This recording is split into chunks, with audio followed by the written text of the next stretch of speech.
Welcome to the channel Gyan Space. Today we will learn something about the channel,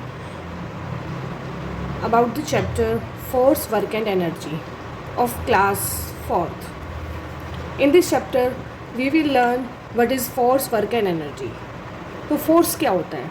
force होता है पुल और push करके जो भी हम काम करते हैं उसको बोलते हैं वर्क, और जो हमने एनर्जी लगाई किसी भी काम को करने के लिए, मतलब ताकत लगाई, उसको बोलते हैं एनर्जी. नाउ पुशिश एंड पुल्स, जो हमारा फोर्स होता है वो दो तरह का होता है. पुश मतलब किसी को धक्का देना, एंड पुल्स मतलब खींचना. आप पुश और pull is called the force में दो चीज़ में से एक चीज़ रहेगी, या तो वो पुश रहेगी या फिर पुल रहेगी. When you kick a football you push it. जब भी हम किसी फुटबॉल को किक करते हैं तो हम उसको पुश करते हैं. जब हम किसी फुटबॉल को उठाते हैं तब हम उसे पुल करते हैं अपनी तरफ. आपने पूरे दिन भर में कितनी सारी एक्टिविटीज़ ऑब्जर्व की है जिसमें आप पुश या पुल करते हो. We push a cricket ball with a bat, हम बैट से क्रिकेट बॉल को पुश करते हैं. We push book to keep in the bag, हम बैग्स में बुक को रखने के लिए पुश करते हैं. And pull the bags to take it out from the bag, और बैग से बाहर निकालने के लिए हम उसको पुल करते हैं. We pull the door of refrigerator to opening, fridge का गेट है वो ओपन करने के लिए हम उसे पुल करते हैं, और बंद करने के लिए पुश करते हैं. हम पुल और पुश की हेल्प से किसी भी ऑब्जेक्ट को मूव कर सकते हैं, स्लो इट डाउन या फिर स्टॉप भी कर सकते हैं.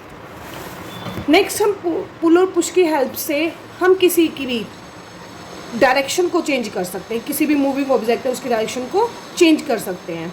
और हम पुल और पुश की वजह से it can also change the shape of the object, हम ऑब्जेक्ट की शेप को भी चेंज कर सकते हैं. जैसे कि आटा लगाने में हम गेहूँ से हम आटा लगाते हैं तो वो फिर एक फाइन पाउडर होता है तो उससे आटा लगता है, तो हम पुश और पुल की हेल्प से आटा भी लगाते हैं. इन ओवरऑल जो पुश होता है वो पुश की वजह से हम चीज़ों को मूव कर सकते हैं, स्लो डाउन और स्टॉप भी कर सकते हैं. देन हम डायरेक्शन भी चेंज कर सकते हैं, एंड देन हम शेप भी चेंज कर सकते हैं. Now come to the point, type of force. Force कितने टाइप का होता है? They are the many type of force, उसके बारे में हम पढ़ेंगे. अब सबसे पहले मस्कुलर फोर्स. मस्कुलर फोर्स होता है हमारी मसल्स के साथ, हमारी बॉडी में जो मसल्स होती हैं उसके साथ तो हम जो फोर्स लगाते हैं वो होता है हमारा मस्कुलर फोर्स. हम अपने डेली वर्क, जितना भी हम घर का डेली का काम करते हैं, बाहर का करते हैं, चढ़ना उठना बैठना, वो सब हम हमारे बॉडी की मसल्स की वजह से ही कर पाते हैं. तो जो फोर्स हम अपनी मसल्स की हेल्प से लगाते हैं उसको बोलते हैं muscular force. When we push और pull something we apply force using our parts of body just like hands and feet. Second force होता है ग्रेविटेशनल फोर्स और ग्रेविटी इसको बोलते हैं गुरुत्वाकर्षण बल. ग्रेविटी क्या होती है? जो हमारी अर्थ है वो भी सब चीज़ों की तरफ एक फोर्स लगाती है, सब चीज़ों को अपनी तरफ खींचती है, जिसको बोलते हैं gravity. Throw up a ball, जब भी हम बॉल को ऊपर फेंकते हैं उसको हम जब ऑब्जर्व करेंगे carefully, it slow down stop and comes down, ये धीरे धीरे करके वो नीचे आ जाएगी. वो ऊपर क्यों नहीं जाती? Just because of gravitational force की वजह से वो ऊपर नहीं जाती.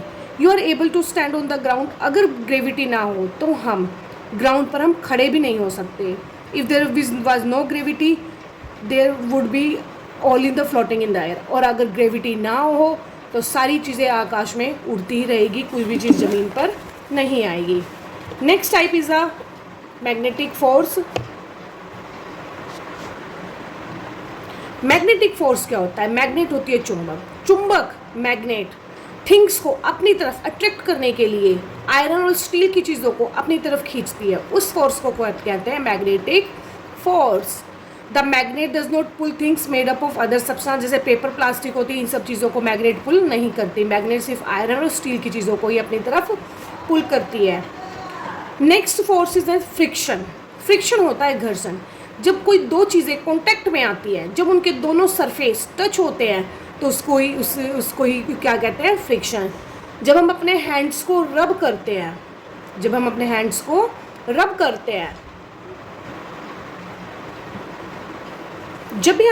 हाथों को रब करते हैं तो हमारे हाथ थोड़ी देर बाद गर्म हो जाते हैं. वो क्यों होता है? वो होता है फ्रिक्शन की वजह से, क्योंकि जब दो सरफेस टच में आते हैं और वो एक दूसरे के साथ टच में रहेंगे तो वो फ्रिक्शन पैदा करेंगे. जब हम एक बॉल को रोल करते हैं ग्राउंड पर, वो थोड़ी देर बाद रुक जाती है। क्यों रुक जाती है? क्योंकि वो फ्रिक्शन की वजह से बॉल का जो सरफेस है वो टच हो रहा है ग्राउंड के बिल्कुल सरफेस के साथ। इसलिए जब हम रफ सरफेस पे हम बॉल को करते हैं तो हमें ज़्यादा फोर्स लगाना पड़ता है, वहाँ पर फ्रिक्शन ज़्यादा होता है। और जब हम किसी स्मूथ प्लेस पे जब हम उसको रोल करेंगे तो हमें कम जोर लगाना पड़ता है, मीन्स फ्रिक्शन कम होता है।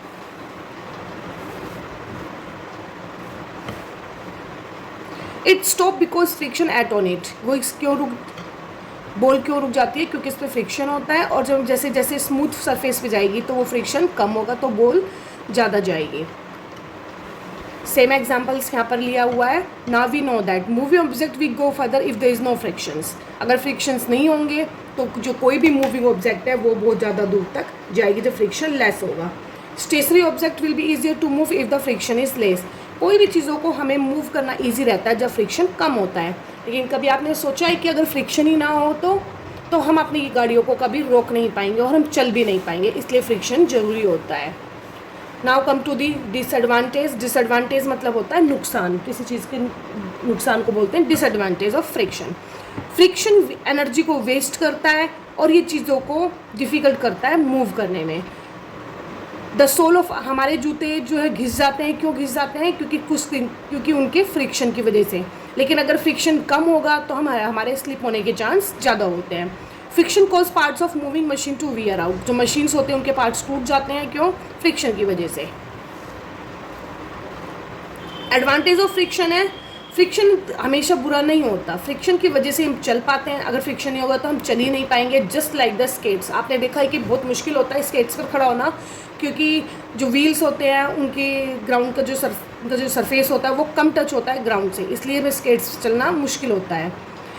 अगर फ्रिक्शन ना हो तो हम चल नहीं पाएंगे। विदाउट फ्रिक्शन हम स्लिप करेंगे और गिर जाएंगे। आपने कभी ट्राई किया है बर्फ़ पे चलने के लिए? या उस पर चलना डिफ़िकल्ट क्यों होता है? क्योंकि वो बहुत स्मूथ होती है और स्मूथ की वजह से वो उस पर फ्रिक्शन बहुत कम होता है और हम इजीली स्लिप कर सकते हैं। Cars and buses are able to run. जो कार और बस है वो चल सकती, वो किस लिए चल सकती है रोड पर? क्योंकि उनमें फ्रिक्शन होता है टायर्स और रोड के बीच में। समटाइम्स जब कार है वो स्लिप हो जाती है गीले रोड उस पर, क्यों हो जाती है? Due to less friction. Okay, this is part 1। Now come to the last topic of this friction, reducing friction. Reduce मतलब होता है कम करना। हम फ्रिक्शन को कम कैसे करते हैं? आप कैरम बोर्ड खेलते हो, you take a carrom board, हम उस पर स्ट्राइकर से शूट करते हैं अपने फिंगर से। लेकिन जब हम उसमें टेल्कम पाउडर लगाते हैं तो फ्रिक्शन क्या हो जाता है? कम हो जाता है, और इसी की वजह से हमें ज़्यादा फोर्स लगाना नहीं पड़ता। See how far is going before it stops. Now spread talcum powder to all over board पर टेल्कम पाउडर स्प्रेड कीजिए। Now again hit striker with the same force. Now you will observe, आपको पता चलेगा कि आपको बहुत ही कम जोर लगाने पर ही जो आपका स्ट्राइकर है वो बहुत ही दूर जाता है। Talcum powder is a smooth, it reduce, वो क्या करता है?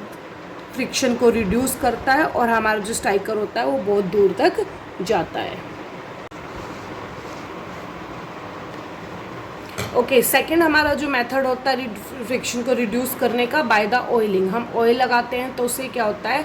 दो सरफेस के बीच में फ्रिक्शन कम हो जाता है। इफ़ यू पुट ऑयल अगर आप मूविंग पार्ट्स पे मशीन या बाईसाइकिल है उस पर अगर आप ऑयल लगाते हो तो उससे फ्रिक्शन भी कम हो जाता है और हमारे मशीन के पार्ट्स को सेव करता है वेयरिंग आउट सून, मतलब जल्दी ख़राब होने से। Now come to the part type of force. आपको अभी बताया था टाइप ऑफ फोर्स। फर्स्ट होता है मस्कुलर, जो फोर्स हम अपनी मसल्स की हेल्प से लगाते हैं उसको मस्कुलर फोर्स बोलते हैं। ग्रेविटेशनल फोर्स, जो फोर्स अर्थ लगाती है हर चीज़ों को अपनी तरफ खींचने में, उसको बोलते हैं ग्रेविटेशनल फोर्स। मैग्नेटिक फोर्स, जो फोर्स मैग्नेट चीज़ों को अपनी तरफ खींचने में लगाती है उसको बोलते हैं magnet force. That now last is the friction. Friction एक होता है जो कि दो सरफेसों के कॉन्टैक्ट में आने से होता है। जैसे कि हम अपने हैंड्स को रब करेंगे तो वो गर्म हो जाएगा, that is also due to the friction.